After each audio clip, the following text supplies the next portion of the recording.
Les autorités bissau-guinéennes font un pas en avant. Le Parlement a adopté samedi le budget de l'État, ce qui aidera la préparation des législatives.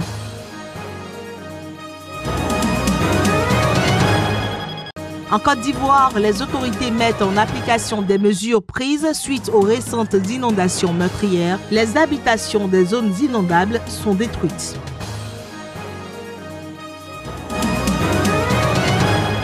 Puis, dossier migrants, 569 personnes ont été secourues samedi par les services de sauvetage espagnols.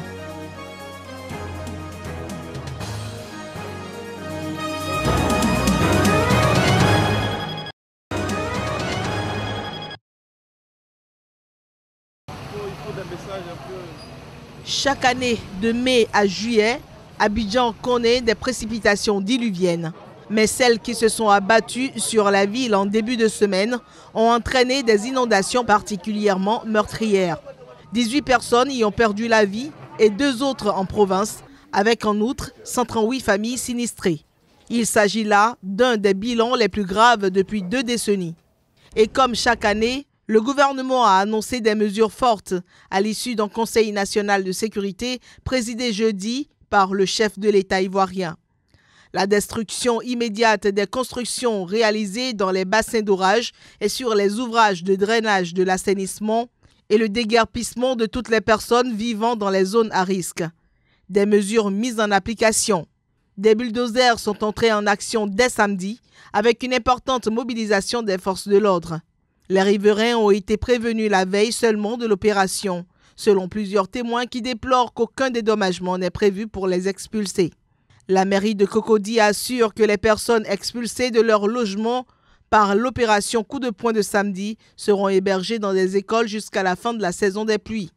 La scène des pluies torrentielles suivie d'inondations dévastatrices est récurrente à Abidjan.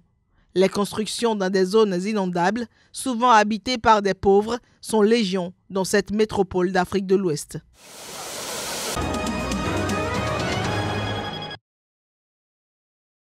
Plus de 2 années de crise politique se seront écoulées. Les décideurs bissau-guinéens semblent enfin prendre la décision. Les 90 députés présents sur les 102 ont adopté samedi un budget de quelques 212 milliards de francs CFA présenté par le gouvernement du Premier ministre Aristide Gomes, qui sera en vigueur jusqu'au scrutin de novembre. La Guinée-Bissau a traversé des turbulences politiques depuis la destitution en août 2015 par le président José Mario Vaz de son Premier ministre, issu du Parti africain pour l'indépendance de la Guinée et du Cap-Vert, Domingos Simões Pereira, auquel Mario Vaz appartient également. Fort heureusement, un nouvel accord de sortie de crise a été conclu au sommet extraordinaire de la Communauté économique des États d'Afrique de l'Ouest le 14 avril à Lomé, ce qui a ouvert la voie à la nomination de Gomes 2 jours plus tard, puis à la reprise des travaux du Parlement, interrompus pendant 2 ans, et à la fixation des législatives au 18 novembre 2018. Le gouvernement a 2 instruments, un programme et un budget voté lui permettant de remplir sa mission, en l'occurrence organiser les législatives. La prochaine élection présidentielle est prévue en 2019.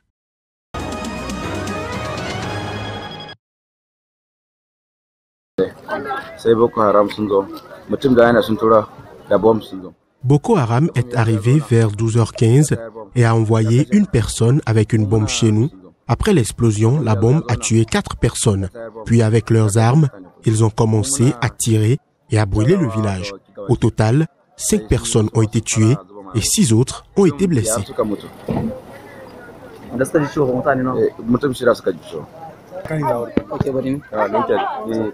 Après la pluie, je suis entré dans ma chambre pour dormir et j'ai entendu des bruits de tirs venant de nulle part. Je suis sorti et j'ai vu des gens courir et crier « Au feu, au feu !» Nous avons commencé à courir avec ma famille. Ils ont brûlé ma maison.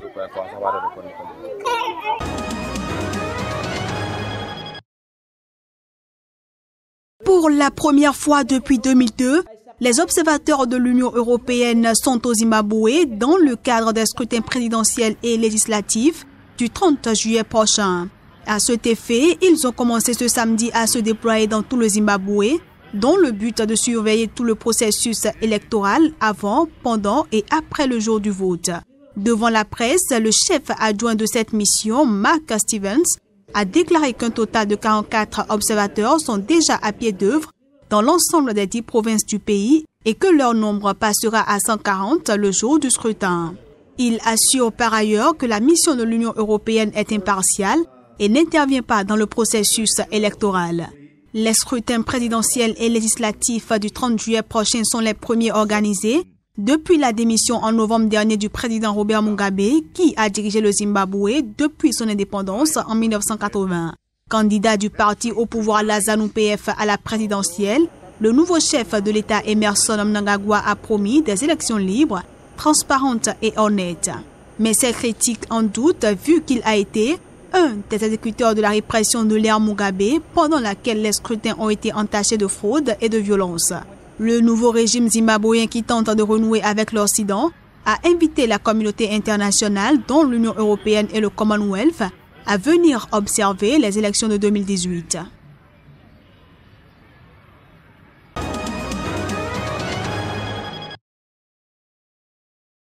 Les 3 dirigeants Moustapha Saïd Chek, Mohamed Wadan et Ibrahim Abdourazak Dirazida ont été interpellés sans ménagement par l'armée devant la grande mosquée de la capitale comorienne.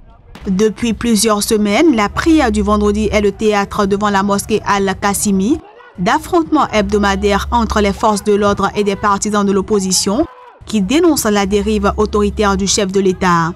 Cette semaine encore, l'armée a été contrainte de tirer des grenades lacrymogènes pour disperser les protestataires bardés de pancartes « Azali dégage ».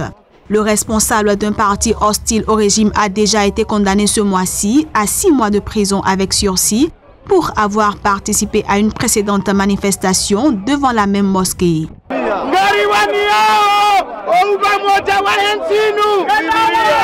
Nous défendons l'unité de ce pays. Monsieur le président Azali Assoumani, tu devrais comprendre qu'on te respecte et qu'on a voté pour toi. Et même ceux qui n'ont pas voté pour toi te respectent. Sache que les valeurs de la démocratie, tu devrais les respecter.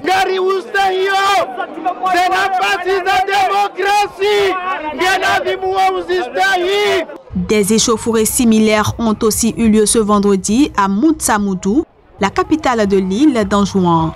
Un manifestant a été blessé à la jambe par une grenade lacrymogène, ont rapporté au téléphone des témoins joints. Le président Azali a décidé d'organiser le 29 juillet prochain un référendum qui lui permettrait de briguer un 2e mandat consécutif à la tête de l'archipel pauvre de l'océan Indien. Cette initiative lui vaut les critiques de nombre de ses adversaires, dont celle du vice-président Ahmed Saïd Jafar, qui la juge dangereuse et contraire à la Constitution.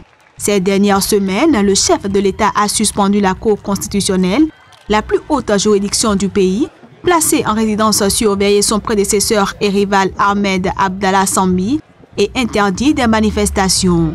Le président Azali a été, rappelons-le, élu en 2016 pour un mandat de 5 ans non renouvelable, selon la règle constitutionnelle de la présidence tournante entre les 3 îles de l'archipel. Une mission de l'Union africaine est attendue à Moroni pour tenter d'apaiser les tensions politiques.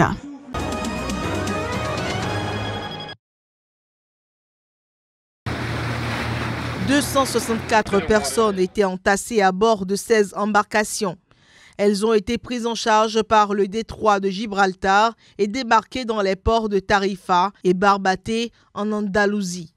176 autres personnes ont été secourues en Méditerranée, entre le sud de l'Espagne et le nord du Maroc, et 129 autres au large de l'île de Grande Canarie, dans l'océan Atlantique. Les personnes secourues, dont des mineurs, des femmes et plusieurs bébés, proviennent majoritairement du Maghreb et d'Afrique subsaharienne, mais aussi d'Asie.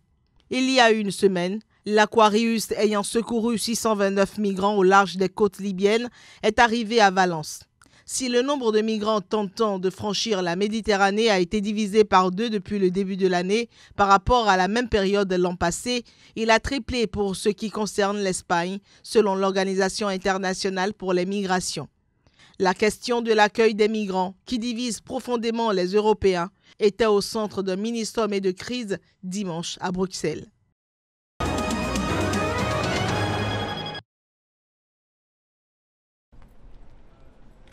petite balade matinale pour Dobby, ce jeune guépard du zoo de la Palmyre. Dans quelques instants, il va retrouver une femelle, une mise en contact en vue d'une future reproduction. Selon les soigneurs, la dulcinée est en période de chaleur, mais à l'arrivée de son prétendant, elle préfère pourtant se cacher. Donc en calquant ce qui se fait dans la nature, on s'est dit qu'on devait peut-être tenir les mâles séparés des femelles et à certains moments les amener auprès des femelles. Alors l'idéal, c'est de reconnaître nous-mêmes les signes de chaleur chez les femelles, et ce n'est pas quelque chose de facile. Malgré le côté aléatoire de la rencontre, le zoo de la Palmyre est champion en matière de reproduction des guépards. Depuis 1992, plus d'une centaine de petits y ont vu le jour. L'animal, classé vulnérable par l'Union internationale pour la conservation de la nature, fait partie d'un programme mondial de sauvegarde auquel participent les plus grands zoos du monde. Pas le temps de souffler pour Thierry, ce petit singe tamarin doit subir une batterie d'examens médicaux. Dans quelques jours, il part rejoindre un zoo turc. Objectif d'un tel voyage, mixer les patrimoines génétiques pour développer l'espèce et éviter la consanguinité. Il y a des espèces qui ont réellement été sauvées par les zoos, c'est très clair. Mon loris d'Arabie, s'il n'y avait pas eu des animaux en captivité qui ont été multipliés, il n'y en aurait plus dans la nature. Il a disparu de la nature, il a été remis dans la nature. On parlait d'un ouistiti, donc un petit singe sud-américain. Des tamarins lions dorés qui sont nés à la Palmyre sont retournés au Brésil. Les animaux ont quasiment disparu de la reproduction. Au plus bas, il y en a eu à peine une centaine de ces animaux dans la nature. Maintenant, on est à plusieurs milliers. Chaque année, une centaine d'animaux partent ou arrivent dans ce zoo grâce à des programmes européens pour la sauvegarde de 55 espèces. Le parc finance aussi désormais une vingtaine de missions de conservation dans le monde entier pour sauver certains biotopes menacés. Beaucoup de programmes qui sont financés par le zoo de la Palmyre concernent des primates, parce que c'est vrai qu'on a une collection ici assez importante. Donc on est particulièrement investi notamment dans la protection des lémuriens à Madagascar, puisqu'on finance aujourd'hui 3 programmes de lémuriens sur cette île. On finance aussi la conservation des orang-outans à Bornéo. Chaque année, les zoos français attirent plus de 20 millions de visiteurs, un chiffre en constante augmentation.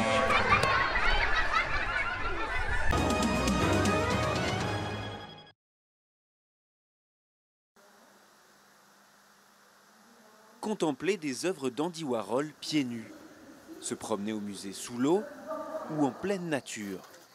À la Fondation Carmignac, le visiteur perd ses repères et c'est bien là l'idée. Une collection de 70 œuvres où se côtoient Roy Lichtenstein et Botticelli est exposée dans un espace de 2000 m² sur l'île de Porquerolles dans le Var, au large de la ville de Hyères. On prend la mer, on va sur l'autre rive, on marche, et ici ensuite quand on arrive à la Fondation, on n'est pas nombreux, les visites sont limitées à 50 personnes par demi-heure, on se déchausse, on prend un breuvage, et on a essayé de créer à la fois des conditions, et puis on a choisi ainsi un lieu, pour que les œuvres parlent au mieux et qu'on puisse les entendre au mieux. Porquerolles, une île saturée par plus d'1 million de visiteurs par an. La fondation du milliardaire Édouard Carmignac a donc dû se plier aux strictes règles du parc national.